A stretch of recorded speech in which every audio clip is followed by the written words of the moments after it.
ನಮ್ಮ ದೇವರು ಕರ್ತನಾದ ಯೇಸು ಕ್ರಿಸ್ತನ ನಾಮದಲ್ಲಿ ಅನುದಿನದ ಆಹಾರ ಪ್ರಿಯರಿಗೆ ಪ್ರೀತಿಯ ಶುಭಾಶಯಗಳು. 2025 ಮಾರ್ಚ್ ತಿಂಗಳ 9ನೇ ತಾರೀಕಿನ ಭಾನುವಾರದ ದೇವರ ವಾಕ್ಯವು, ಅವನು ವಾಕ್ಯವನ್ನು ಕಳುಹಿಸುತ್ತಾನೆ. ಆತನು ತನ್ನ ವಾಕ್ಯವನ್ನು ಕಳುಹಿಸಿ ಅವರನ್ನು ಗುಣಪಡಿಸುತ್ತಾನೆ ಮತ್ತು ಅವರನ್ನು ನಾಶನದಿಂದ ಬಿಡಿಸುತ್ತಾನೆ. ಕೀರ್ತನೆಗಳು 107:20. ನಾವು ಇತರರಿಗೆ ತಿಳಿಸಲು ಬಯಸುವುದನ್ನು ಪತ್ರಗಳ ಮೂಲಕ ತಿಳಿಸುತ್ತೇವೆ.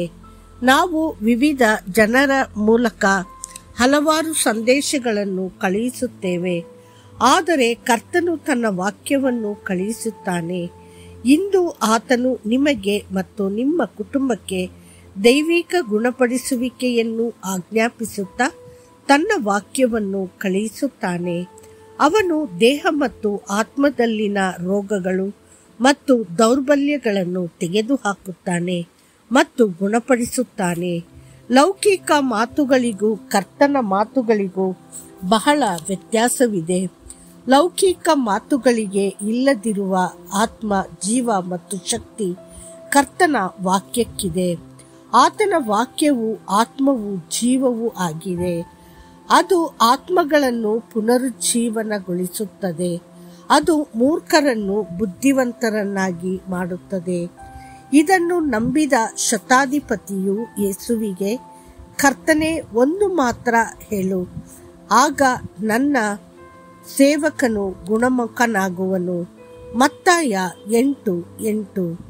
ಒಂದೇ ಮಾತಿನಲ್ಲಿ ಇಡೀ ಜಗತ್ತನ್ನು ಸೃಷ್ಟಿಸಿದ, ಒಂದೇ ಮಾತಿನಲ್ಲಿ ಸ್ವರ್ಗವನ್ನು ಸೃಷ್ಟಿಸಿದ ದೇವರು ತನ್ನ ವಾಕ್ಯವನ್ನು ನಿಮಗೆ ಕಳುಹಿಸಿ ನಿಮಗೆ ದೈವಿಕ ಸಾಂತ್ವನ ಮತ್ತು ಆರೋಗ್ಯವನ್ನು ನೀಡುವುದಿಲ್ಲವೇ?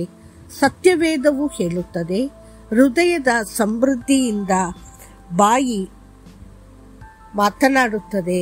ಮತ್ತಾಯ 12:34.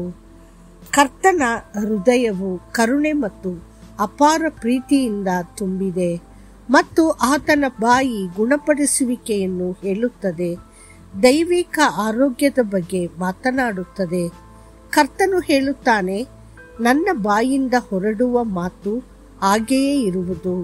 ಅದು ನನ್ನ ಬಳಿಗೆ ಬರಿದಾಗಿ ಹಿಂತಿರುಗುವುದಿಲ್ಲ, ಆದರೆ ನಾನು ಬಯಸಿದ್ದನ್ನು ಅದು ಸಾಧಿಸುತ್ತದೆ ಮತ್ತು ನಾನು ಅದನ್ನು ಕಳುಹಿಸಿದ ಉದ್ದೇಶವನ್ನು ಸಾಧಿಸುತ್ತದೆ.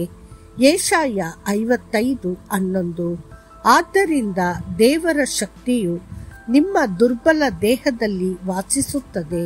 ಅನಾರೋಗ್ಯದಿಂದ ದುರ್ಬಲಗೊಂಡಿರುವ ನಿಮ್ಮ ದೇಹಕ್ಕೆ ದೇವರ ಆರೋಗ್ಯ ಬರುತ್ತದೆ. ಆತನು ವಾಕ್ಯವನ್ನು ಕಳುಹಿಸಿದಾಗ ಅದು ಹತ್ತಿರವೂ ಅಲ್ಲ, ದೂರವೂ ಅಲ್ಲ. ಮಾನವರು ಬಾಹ್ಯಾಕಾಶಕ್ಕೆ ಕಳುಹಿಸುವ ರೇಡಿಯೋ ತರಂಗಗಳು ಒಂದೇ ಸೆಕೆಂಡಿನಲ್ಲಿ 7 ಬಾರಿ ಜಗತ್ತನ್ನು ಸುತ್ತುವರಿಯಬಹುದಾದರೆ ಕರ್ತನ ವಾಕ್ಯವು ಎಷ್ಟು ಶಕ್ತಿಯುತವಾಗಿ ಮತ್ತು ವೇಗವಾಗಿ ಪ್ರಯಾಣಿಸಬಲ್ಲದು. ಸತ್ಯವೇದವು ಹೇಳುತ್ತದೆ, ನಾನು ಸಮೀಪದಲ್ಲಿ ಮಾತ್ರ ಇರುವ ದೇವರೋ, ದೂರದಲ್ಲಿರುವವನಲ್ಲವೋ ಎಂಬುದಾಗಿ. ಯೆರೆಮೀಯ 23:23. ಆತನು ನಿನ್ನ ರೊಟ್ಟಿಯನ್ನು ನೀರನ್ನು ಆಶೀರ್ವದಿಸುವನು. ನಾನು ನಿನ್ನಿಂದ ಅನಾರೋಗ್ಯವನ್ನು ತೆಗೆದುಹಾಕುತ್ತೇನೆ. ವಿಮೋಚನಕಾಂಡ 23:25. ಕರ್ತನು ನಿಮ್ಮಿಂದ ಎಲ್ಲಾ ಕಾಯಿಲೆಗಳನ್ನು ತೆಗೆದುಹಾಕುವನು. ಧರ್ಮೋಪದೇಶ ಕಾಂಡ 7:15. ದೇವರ ಮಕ್ಕಳೇ, ನಿಮ್ಮ ಆತ್ಮಗಳನ್ನು ರಕ್ಷಿಸಲು ಶಕ್ತವಾಗಿರುವ ವಾಕ್ಯವನ್ನು ಸೌಮ್ಯತೆಯಿಂದ ಸ್ವೀಕರಿಸಿ. ಯಾಕೋಬ 1:21. ನಿಮಗೆ ದೈವಿಕ ಆರೋಗ್ಯ ಖಂಡಿತ ಸಿಗುತ್ತದೆ.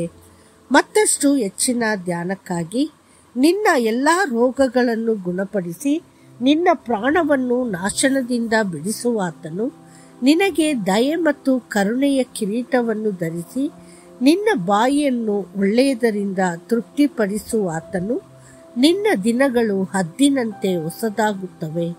ನಿನ್ನ ಯೌವನವು ಯೌವನದಂತೆ ಹೊಸದಾಗುವುದು. ಕೀರ್ತನೆಗಳು 103, 3, 4 ಮತ್ತು 5. ಕರ್ತನು ನಿಮ್ಮನ್ನು ಆಶೀರ್ವದಿಸಲಿ. ಆಮೇನ್.